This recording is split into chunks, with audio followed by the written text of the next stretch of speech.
Well, a possible new twist in the Nancy Guthrie case. A Milwaukee, Wisconsin attorney is now offering his own reward, posting on Facebook, having seen no progress in the Nancy Guthrie case being solved. I am offering a $100,000 reward through Crime Stoppers for the arrest of the perpetrator. Now, this increase in reward money comes as the FBI is visiting gun stores in the Tucson area with a list of about 40 names and pictures, seeing if any of the people on that list were recently in those stores. NewsNation's Jessica Kartalija continues her coverage live there from Tucson. Jessica, do we have any idea who these people are? We just know, Nichole, that they keep narrowing and down these leads that they have. So you mentioned 40 names, 40 photos. They're going to all of these gun stores and saying, hey, has anyone come in here looking for a gun that matches this description, this photo? Take a look at this. And then they're going about it that way. They're also asking if anyone has purchased any kind of firearm, looking at those receipts, seeing how they can tackle this head on. We've also learned that investigators are working with Walmart management. We talked about that backpack that you see on your screen right now. We know it is the 25-liter Ozark Trail hiker backpack. The only item that he was wearing from that video that we see that is definitively identified.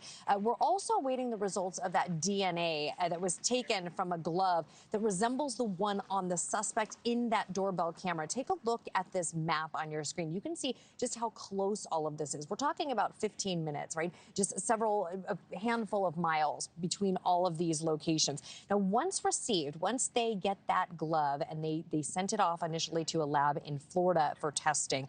Once the FBI gets that glove back here in Arizona, they will then send it off to test themselves, excuse me. It'll go into CODIS, right? And that will attempt to make a match between that evidence and anyone who may be listed in that CODIS database. The FBI does not accept DNA submissions directly from private labs. So instead, it has to come back here, then go out. So that, of course, adds time to this entire process. Now, even if they are able to make a match in CODIS, they would still have to make sure that that DNA matches the sample that was taken from inside of Nancy's home.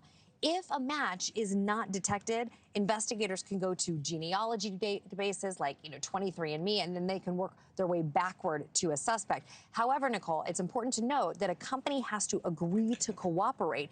And even if they do, that process could take weeks or several months. Additionally, if this person were from Mexico or had family members in Mexico and never did one of these genealogy tests, that could prove to be a dead end. All right, so Jessica, speaking of Mexico and that possible connection, TMZ claims to have received now a fourth letter. What does that letter say? Okay, first of all, Nichole, I'm looking up because we've seen a couple aircraft circling this area, and now we're seeing a helicopter here. Whether it's related to the case is unknown, so we have our producers working on that. But yeah, TMZ received that fourth letter. The media company is now offering to work with a person who has emailed them demanding Bitcoin in exchange for information potentially leading to a suspect, right? This is different from the emails that we saw at the very beginning where they were saying, we have Nancy Guthrie, send us the Bitcoin and we'll turn her over to you. This one is saying, I have a criminal history. I have a fear of being implicated in this case. They make reference to Mexico and seeing her in Mexico and suggests that multiple people are involved. Again, we're trying to verify that this is in fact correct. At this point, we don't know if they're just trying to extort money from the family, if it is a legitimate site, legitimate Bitcoin address.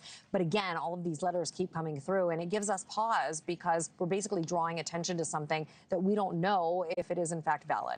Thank you for watching. Subscribe below and download our NewsNation app right now on your phone, and you will get fact-based, unbiased news for all Americans.